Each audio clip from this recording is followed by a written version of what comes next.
Assalamualaikum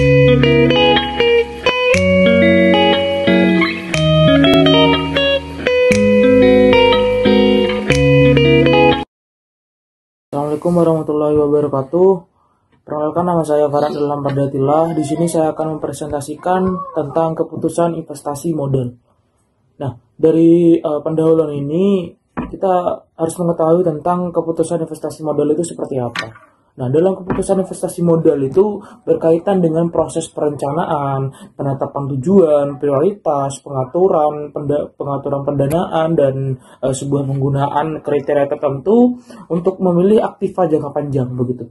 Nah, karena hal ini kebutuhan investasi modal itu menempatkan sejumlah besar sumber daya pada risiko jangka panjang yang secara simultan itu mempengaruhi perkembangan perusahaan di masa depan.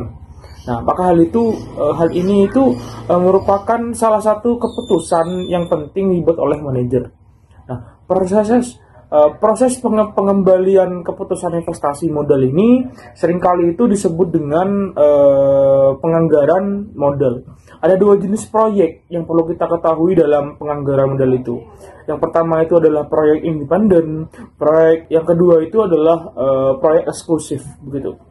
Nah, dalam dua proyek ini, independen itu perlu kita ketahui adalah proyek yang jika diterima atau ditolak itu tidak akan mempengaruhi sebuah arus kas proyek lainnya. Nah, keputusan investasi ini seringkali berkaitan dengan masalah investasi dalam aktiva modal jangka panjang. Nah, kecuali tanah, aktiva ini selalu diusutkan selama umur manfaatnya begitu, dan investasi itu dipakai ketika aktiva itu digunakan. Nah, pada umumnya investasi modal yang baik itu akan menerima kembali modal-modal sepanjang umurnya dan pada saat yang sama. Nah, dan juga investasi ini juga menghasilkan pengembalian yang cukup profit begitu atas investasi awal. Jadi investasi modal ini adalah salah satu tugas manajer adalah untuk memutuskan apakah suatu investasi modal ini akan menghasilkan sebuah sumber daya yang awalnya itu tidak atau memberikan pengembalian yang wajar. Nah, untuk membuat sebuah keputusan investasi modal ini, seorang manajer itu harus mengitemasi sebuah jumlah dan waktu arus kas, menilai sebuah resiko investasi yang harus dipertimbangkan dampak proyek terhadap laba perusahaan begitu. Nah, dalam investasi modal ini ada beberapa bab, yaitu model non-diskonto. Nah, dalam model dasar ini untuk keputusan investasi modal dapat diklasifikasikan dalam beberapa hal, yaitu ada dua. Yang pertama itu adalah model non-diskonto, dan yaitu adalah sebuah mengabaikan nilai waktu dari uang. Yang kedua itu adalah model diskonto, yang yaitu adalah model mempertimbangkan secara eksplisit. Nah, perlu kita ketahui bahwa banyak perusahaan itu tampaknya kedua model tersebut hal ini hanya sekedar menunjukkan bahwa kedua kategori ini memberikan informasi-informasi yang berguna bagi manajer pada waktu yang mereka harus membuat keputusan investasi modal. Nah, dalam hal ini ada sebuah periode pengembalian juga. Nah, periode pengembalian ini salah satu jenis non-diskonto begitu adalah periode pengembalian. Nah, periode pengembalian ini yaitu adalah sebuah waktu yang dibutuhkan oleh suatu perusahaan untuk memperoleh kembali investasi awalnya. Nah, dari periode pengembalian ini bisa dikatakan ada sebuah rumus begitu. Investasi semula dibagi dengan arus kas tahunan. Akan tetapi jika arus kas itu tidak tetap jumlahnya, maka periode pengembalian itu dihitung dengan menambahkan arus kas, menambahkan sebuah arus kas, sebuah proyek begitu, menambahkan sebuah proyek dengan arus kas begitu, dengan ketingkatan yang melewati profit tertentu. Nah, kesimpulan pada periode pengembalian ini yang pertama itu adalah membantu mengendalikan risiko-risiko yang berhubungan dengan ketidakpastian arus kas di masa depan. membantu sebuah hal yang meminimalisir dampak investasi terhadap masalah likuiditas perusahaan. Yang ketiga itu membantu pengendalian risiko keuangan, dan yang terakhir itu adalah membantu pengendalian pengaruhan investasi terhadap ukuran kinerja gitu. Nah, sekian, saya kembalikan ke teman saya untuk mempresentasikan bab-bab selanjutnya. Terima kasih. Nama saya Devita Ekalstari, NIM 1910421062. Di sini saya akan melanjutkan materi selanjutnya, yaitu tingkat pengembalian akuntansi. Tingkat pengembalian akuntansi mempertimbangkan profitabilitas proyek, seperti periode pengembalian dan tingkat pengembalian akuntansi mengabaikan nilai waktu dari uang. Pengabaian nilai waktu uang ini juga merupakan kelemahan metode tingkat pengembalian akuntansi, karena pada periode ini dapat mengarahkan seorang manajer untuk memilih investasi yang tidak memaksimalkan labanya. Model diskonto menggunakan arus kas yang didiskontokan, di mana arus kas masa depan dinyatakan dalam nilai sekarang. Materi selanjutnya ada metode nilai sekarang bersih atau NPV. Definisi NPV yaitu merupakan selisih antara nilai sekarang dari arus kas masuk dan arus kas keluar yang berhubungan dengan sesuatu proyek. Tingkat pengembalian yang diperlukan adalah tingkat pengembalian minimum yang dapat juga diterima. Hal itu juga disebut sebagai tingkat diskonto, tingkat rintangan, atau tingkat batas, dan biaya modal. Sekian dari saya, selanjutnya akan dijelaskan oleh pemateri selanjutnya. Saya Siti Bunga Novianti, NIM 063 akan menyampaikan materi tentang tingkat pengembalian internal.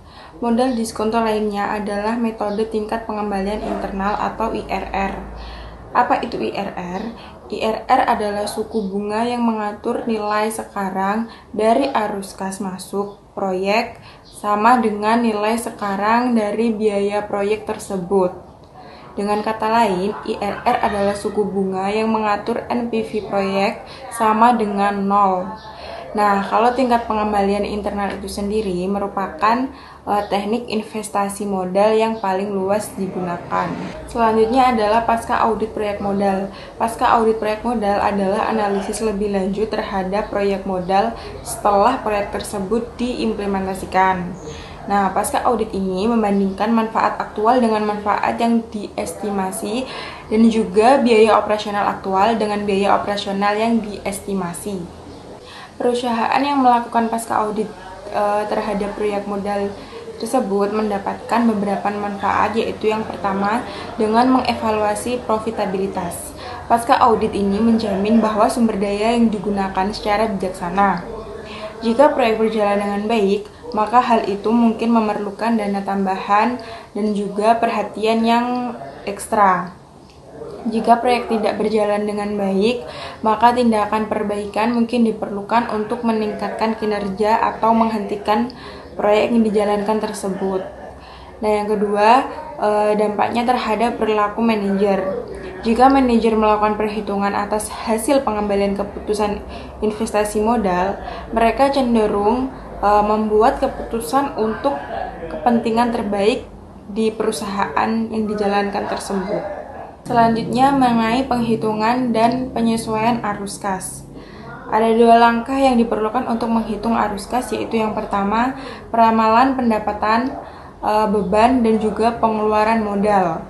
Yang kedua, penyesuaian arus kas kotor dengan inflasi dan pajak. Peramalan arus kas ini merupakan hal teknis dengan berbagai persyaratan yang dipelajari secara khusus dalam penelitian pemasaran, ilmu manajemen, dan juga statistik. Oke, baik. Sekian penjelasan dari saya mengenai tingkat pengembalian internal. Materi yang selanjutnya akan dijelaskan oleh pemateri berikutnya.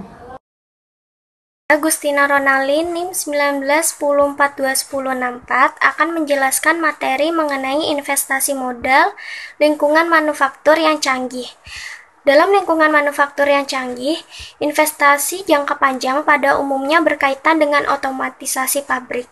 Banyak manfaat yang dapat direalisasikan dengan merancang ulang dan menyederhanakan proses manufaktur saat ini. Akan tetapi, Setelah manfaat dari desain ulang dan penyederhanaan dicapai, akan menjadi nyata bahwa otomatisasi dapat menghasilkan manfaat tambahan. Selanjutnya yaitu bagaimana investasi dibedakan. Investasi dalam proses manufaktur yang terotomatisasi adalah jauh lebih kompleks dibandingkan investasi dalam peralatan manufaktur standar di masa lalu. Bagi peralatan standar, biaya langsung akuisisi mencerminkan investasi yang sebenarnya. Biaya sampingan kadang terabaikan, padahal jumlahnya bisa cukup besar. Lalu bagaimana estimasi arus kas operasional dibedakan? Penghematan biaya tenaga kerja langsung sering digunakan sebagai justifikasi utama untuk melakukan otomatisasi. Dalam analisis investasi modal tradisional, manfaat yang tak berwujud dan penghematan tak langsung sering diabaikan. Akan tetapi, dalam keputusan otomatisasi, manfaat tak berwujud dan tak langsung dapat cukup berpengaruh dan merupakan hal yang sangat penting bagi kelangsungan hidup proyek.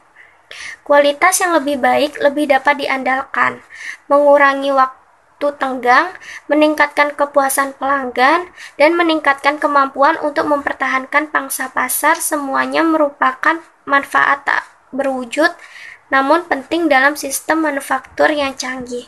Baik, sekian penjelasan materi dari kelompok kami. Kurang lebihnya mohon maaf. Wassalamualaikum warahmatullahi wabarakatuh.